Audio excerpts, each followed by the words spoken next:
요 근래 대통령께서 해도 해도 너무한다는 생각이 너무나 많이 들었습니다. 그런 측면에서 지난 주말은 상당히 또 참담하고 나라 걱정에 저 자신도 오랜만에 정말 큰 고민을 했습니다.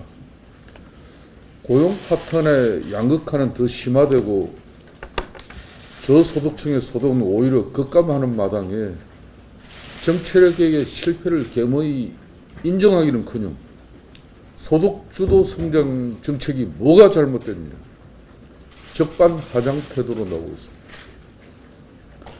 우리는 올바른 경제정책 기조로 가고 있다. 어제는 청와대 장하성 정책실장이 소득주도 성장을 더욱 과감히 추진해 가겠다. 막무가내로 완강한 입장을 고수하고 있습니다. 이것은 국민을 상대로 팔 걷어붙이고 나서면서 마치 누가 이기는지 한번 해보자는 식의 자세는 국정의 책임자로서도 공직자로서도 모두 올바른 태도가 아니라는 점을 지적하지 않을 수 없습니다. 대통령께서 말씀하신 청년과 취약계층의 일자리, 소득 양극화, 고령화 시대의 노후 빈곤 문제들은 소득주도 성장을 흔들림 없이 추진해야 할 이유라고 이렇게 이야기했습니다. 그것은 곧 소득주도 성장을 지금 당장 포기해야 할 이유라는 점을 곰곰이 생각해 보시기 바랍니다.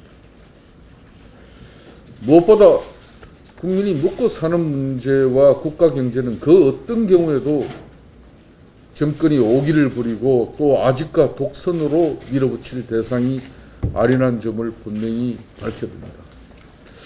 오늘 이렇게 비오는 날 아침에 프로크리스테스의 침대가 생각나는 것은 무슨 일이겠습니까?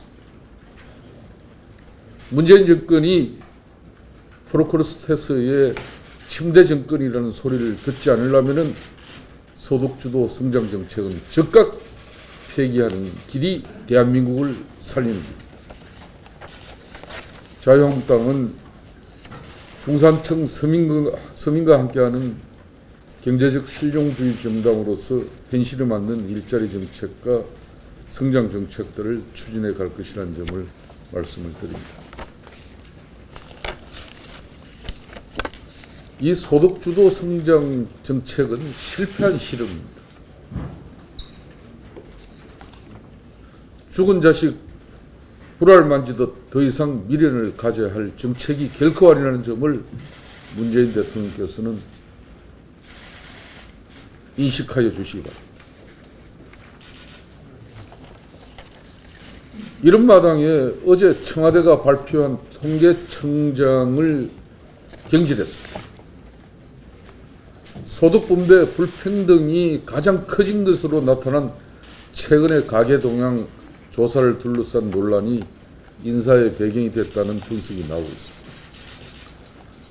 나라 경제에 불이 난 마당에 불을 낸 사람이 아니라 불났다고 불이야 소리치는 사람을 나무란 꼴이 아니라고 할 수 없습니다.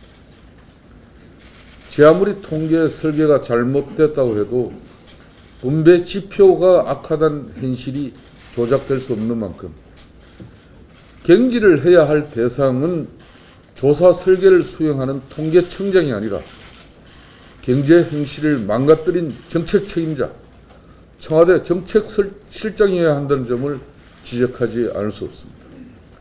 아니 하프를 해도 유분수지. 그래서 최저임금 인상의 긍정적 효과가 90%라고 한 한국보건사회연구원의 선임연구원 이렇게 앞세웠어서 아예 이제 정권 차원에서 구미에 맞게 통계 조작하려고 작정한 것이 아니고서는 이런 인사 결코 할 수가 없는 겁니다. 아무리 설계를 바꾸고 해석을 달리하려 해도 객관적인 현실은 결코 달라지지 않는다는 사실을 대통령께서는 분명히 명심하시기 바랍니다.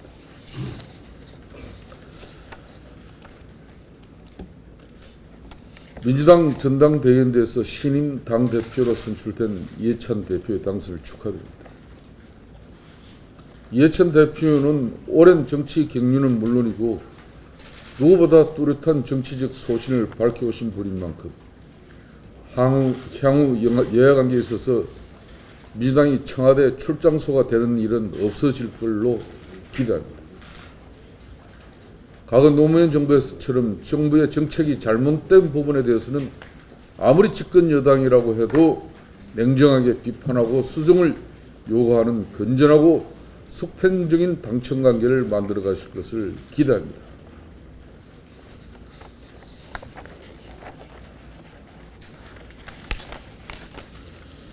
네, 끝으로 문재인 대통령이 9월 남북 정상회담을 앞두고 정략적이고 의도적으로 국회를 끌어넣으려고 안달이 되어 있습니다. 문재인 대통령이 남북 정상회담 이전에 판단하고 결심해야 될 부분은 미북 정책 당국자 또 정상회담을 통해서 북한의 김정은 위원장이 완전한 북핵 폐기를 통한 한반도의 비핵화에 진전 있는 입장을 가지고 국제사회에 나선 길입니다. 그 길에 문재인 대통령도 동참해야 하는 것이지 9월 남북 정상회담에 의도적으로 국회를 끌어넣어서 프레임을 세우고자 하는 이 정략적인 의도 결코 올바르지 않습니다.